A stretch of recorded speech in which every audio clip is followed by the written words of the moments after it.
Hi, my name is Sebastiaan van Schier and I'm an ex-social anxiety disorder sufferer. I've been coaching socially phobic clients since 2009. And in this video I'm going to answer one of the questions that was sent to me by email. And I might be talking about a technique called EFT, that stands for Emotional Freedom Techniques, which is a gentle tapping technique, a psychological form of acupuncture. Instead of using needles, you tap with the tips of your fingers and specific acupressure points in the body. Looks really weird, looks really silly, scientifically proven to be effective technique that rapidly reduces and releases negative emotions. I'm not going to go into the depths of it. You can learn about it for free on my website by going to socialanxietysolutions.com. So, that out of the way, the question of this week is,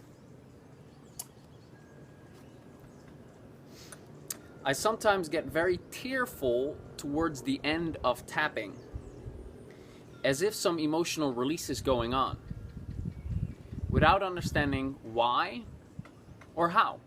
Is this normal? Well, in short, yes, it's normal, and it happens for it can be a wide variety of things, and most typically it's just a release. Number one, some people release by crying, other people yawn. I'm quite the yawner. Other people laugh. I'm also quite a laugher. If you all of us, usually when a resistance clears, I feel myself laughing. I've had a guy that I worked with once who had to burp excessively after every round of tapping or 2 rounds of tapping. He had massive burps coming out of him, and believe it or not, and so it's typically a form of release. Now it can be a bunch of other things as well, so I'll quickly go over them. It can be a sense of relief.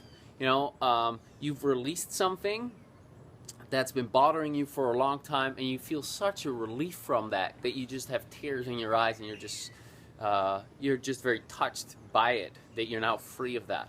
Yeah, that's something. You might feel sorry for your younger self. So when this is, so you're tapping on some memory, for example, and you notice all of a sudden you notice sadness coming up.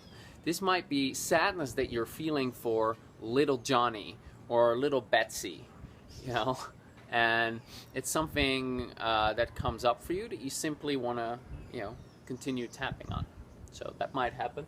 You might feel sadness that you suffered for so long, and it's just another aspect of the tapping. So you suffered for so long from a certain. Whoa. As you see, this is a very professional recording studio outside in the wind, and I'm trying to shoot this just before the storm comes in, and let's just hope that this is going to work out. So I'm just going to hold it like this. I think we're good. Alright, we'll see what happens. So yeah, you might feel sadness that you suffered for so long. If you've been dealing with something for a long time and this is something big that you're working on, and as you're releasing it and you start to notice that feelings are shifting and relief is starting to come in, sadness might come up that, man, I've had this for so long. I'm just sad that I dealt with this for so long. You kind of feel sorry for yourself in the moment.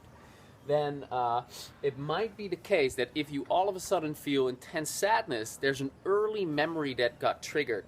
So you're working on, say, a memory of sadness when you're 14-year-old because, your dad left for, whatever. He left and he wasn't going to come back. And you're working on this sadness, and, you're tapping through the memory, and, it's getting better and better. You're feeling better and better, lighter and lighter, more calm, more relaxed. The emotions are releasing. And then at some point, intense sadness comes up. And it's not related to that memory at age 14. It might be an earlier memory from when you were, 6.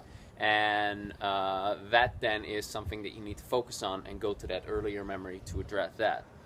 And then last thing is, as you do the tapping and you work through memory, and after it you feel very sensitive, and you feel like crying and sadness comes up, it might just be the case that through the tapping, you've released some of the blocks to crying. And this is more common for guys, I guess, than for girls. because you know, a guy shouldn't cry, right? Don't be such a sissy. I cried a lot, I can tell you.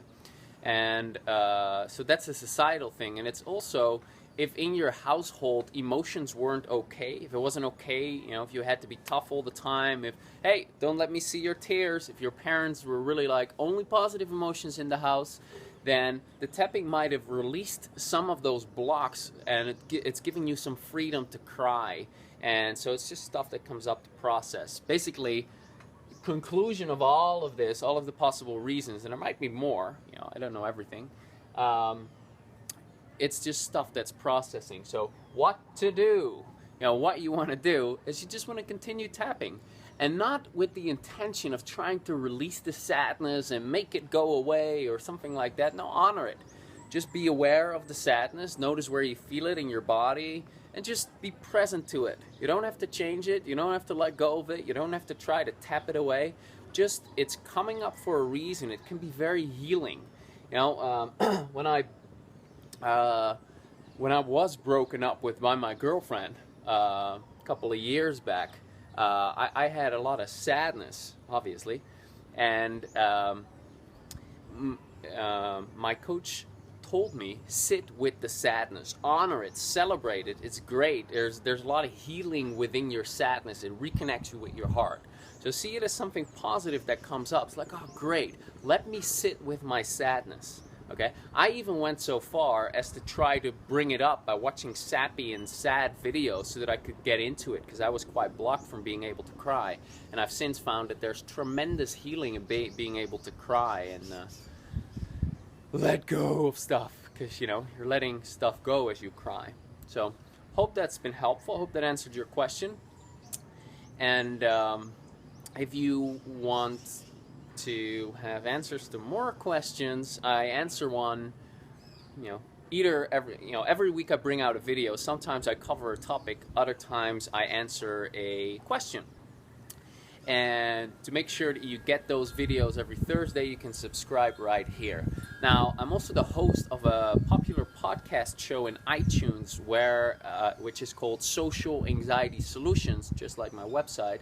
And on this show, I interview psychologists, healers, therapists, psychotherapists that have incorporated energy psychology into their practice. So most of them are Western traditionally trained psychologists, psychiatrists, and they've incorporated either the tapping or other energy modalities within their practice, and they've seen their results or their clients' results soar, go through the roof. And I'm asking them for their stories of inspiration, their tips and tricks to overcome social anxiety, words of inspiration. And each week we cover a specific social anxiety related topic, such as last week, how to free yourself from your past and create social confidence.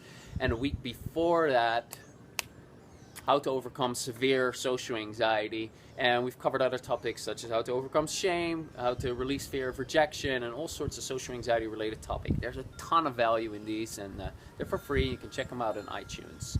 And I also put a link below this video in the description box where you can click on, and then you can go there.